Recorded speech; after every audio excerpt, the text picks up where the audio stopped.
this is going to be a video just to quickly go over some of the tips and tricks on our new Phantom. Also, maybe even what's to come down the line, as well as batteries that we suggest when using this. And then, of course, just an overall guide on how to use it. It's pretty straightforward, but we wanted to give you kind of what we've seen as the best being shot out of this and what batteries use and things like that. So the Phantom itself, you know, is a brushless adjustable blaster. It is mechanical to kind of keep the cost down. And some of you guys are like, what does that mean? Mechanical means it's just there's a mechanical mechanism in here to do the pusher. So if you look in there, you kind of can see it going. So there's no solenoid or anything like that. And it helps really keep the cost down on this blaster. We are running, of course, brushless motors. With, if you guys can see in there, machined wheels. These are not 3D printed wheels. These are machined wheels. So we're giving you quality components all throughout this particular blaster. And then, of course, back here is going to be the dial for your FPS. And that was one of the biggest things for us is, you know, when we go to an event and maybe it's 150 and then you go play HVZ and it's 120, sometimes dropping to from a 4 to a 3S or a 3S to a 2S doesn't get you there. So being able to adjust and dial and kind of fine tune it down on the spot, for me, was just a big thing, right? I want to be able to, you can adjust it and just say, yep, oh, I'm slightly over. Okay, now I'm right there. Perfect. I don't gotta, you know, redo a bunch of weird stuff on the blaster. And it's fairly light. I mean, this thing is not heavy at all. Very compact, I feel anyway. And of course, you can use, you know, just standard Talon-based magazines, which is, you know, whatever you guys usually got. Or of course, Kodas are perfectly fine too. It's super huge in there, but we tend to use just Talons in this, and they work perfectly fine. One of the things to note about this is this switch right here is going to be your on-off. This used to be a hot shot, and again, some of it made sense to some players. Some people are like, what does that mean? Hot shot, what it does is if you were to turn it on, it made your flywheels spin. That way the ramp up time when you hit the rev trigger down here is just that much more quicker, right? But most people just ran it with it off. So we just made it a classic on-off. We probably will program it in here later on so you can just kind of turn it on with the trigger. But again, that's kind of down the road. Again, you got your rev switch down here, which is your typical rev. We've seen some of the newer stuff nowadays kind of put it in the back, but this is your rev, so it'll ramp up and go. And then of course your, you know, trigger to actually fire it. Then of course back here is your dial for FPS. All the way down here is going to be 0. So if it's all the way down there and you're hitting this, you're like, why isn't it going? Just turn it up just a little bit, right? You don't need to crank it all the way. You can definitely crank it super high, but you're going to notice you probably never want to go more than like that or even like that. I mean, that is well over enough.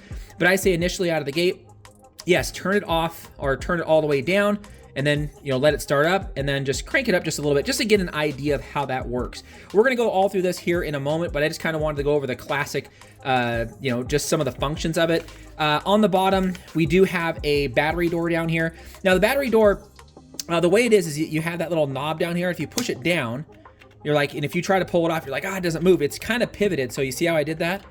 You push it down, it's pivoted, and you'll see the front part move. So to put it back on, you have this little pivot down here, and you kind of goes in the bottom, and then you just go like this. Now, sometimes if this doesn't go all the way forward, you can just kind of push it forward. Sometimes I got to do that, not all the time, but yeah, if you pull this back and you're like, it's not coming off because you got to pivot, it pivots from the front just like that. So it kind of cranks open. Now, as far as batteries go, you can run this on a 3S or 4S to get the maximum FPS. I would use a 4S.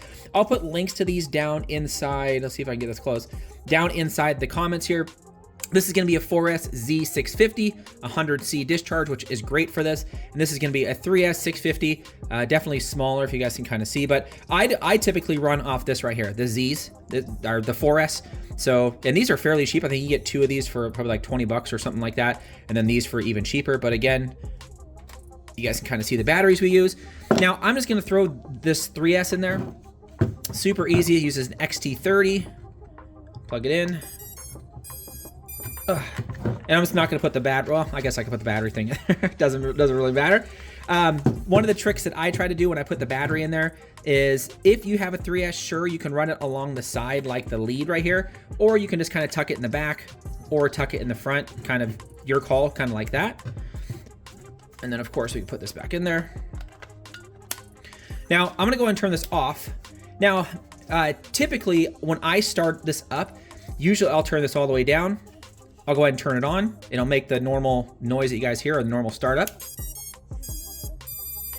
And then I want to give it like 2 or 3 seconds after that is done to fully like sync and everything. Now, like I mentioned, if you hit this, nothing's gonna happen. But if we dial this up just a hair, and then if you listen, I'm gonna hold the rev and do this. So if you listen,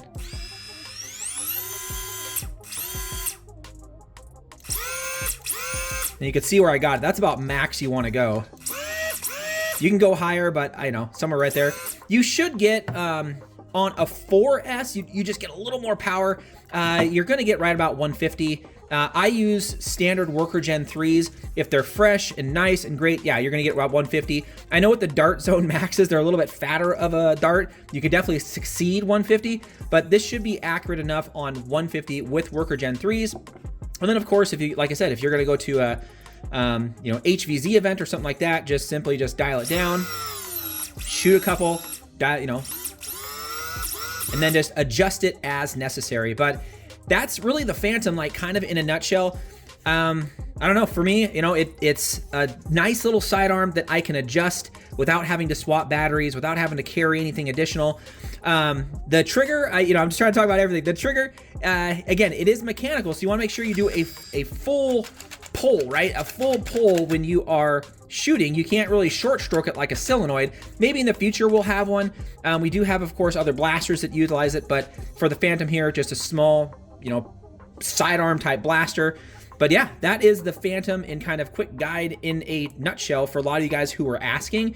One of the things to note is if you've made it this far in the video, you're probably looking at this. Yes, this is the Phantom X. So this uses bigger wheels, bigger motors, has the same functionality.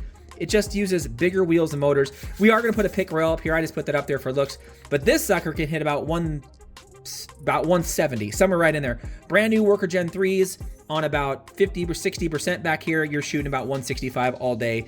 And it's just a nice compact package. So you kind of can see here, a little bit different because the motors on that are quite bigger. Again, you know, metal plates down here. You guys can't see it, but we got metal plates in here to really secure your wheels, kind of went that extra mile. Of course, the machined wheels up here, which is a huge upgrade over 3D printed wheels, and some quality components. That's one of the biggest things is, you know, I want to shoot something that I would, you know, I want to sell something that I would shoot myself. I don't want to cheap out and get, you know, cruddy wheels and motors and things like that. But yeah, this is something, again, that's going to be out here, or it could be out depending on when you guys watch this, but if you've made it that long in the video. But yeah, this is the Phantom.